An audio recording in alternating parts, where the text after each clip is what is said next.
Hello বন্ধুরা, আসসালামু আলাইকুম। আপনারা কেমন আছেন? তো বন্ধুরা, আশা করি সকলেই আপনারা আল্লাহর রহমতে ভালো আছেন।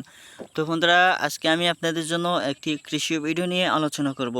তো বন্ধুরা, আজকের এই ভিডিওটি যারা কৃষি কাজ করতে ইচ্ছুক কিংবা আপনারা যারা এই যে ধানগুলো দেখতে পাচ্ছেন, ধানের চারাগুলো যারা ধান চাষ করতে পারছেন না, আপনাদের জমিতে ভালো ধান চাষ হচ্ছে না, সে সমস্ত ভাইদেরকে বলবো যারা ধান চাষ ভালো ফলন পেতে চান, যদি ভালো ফলন পেতে চান তাহলে বন্ধুরা বাংলাদেশের যে সমস্ত কৃষক রয়েছে তাদের কাছ থেকে যোগাযোগ করতে পারেন।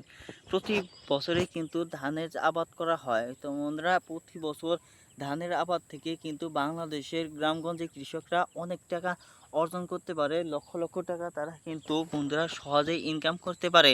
তো বন্ধুরা, আপনারাও কিন্তু আপনাদের জমিতে ধান চাষ করে বন্ধুরা আপনারা কিন্তু অনেক টাকার মালিক হতে পারবেন খুব সহজেই। তো বন্ধুরা, কীভাবে ধান চাষ করবেন আজকে আমি আলোচনা করে নিই। তো বন্ধুরা, ধান চাষ করতে হলে বন্ধুরা এরকম আপনাদের জমি লাগবে কয়েক শতাংশ, বা বন্ধুরা আপনাদের যে কোনো শতাংশ জমি হলেই চলবে। তো বন্ধুরা, সেই জমিতে কি করবেন, আপনারা ট্রাক্টর দিয়ে হাল চাষ করে নেবেন। ট্রাক্টর দিয়ে হাল চাষ করা শেষ হলে বন্ধুরা সেই জমিতে লক্ষ্য করতে হবে, যদি জমিতে কোনো আগাছা বা ময়লা থাকে সেই আগাছাগুলো বা ঘাসগুলো ভালোভাবে পরিষ্কার করতে হবে।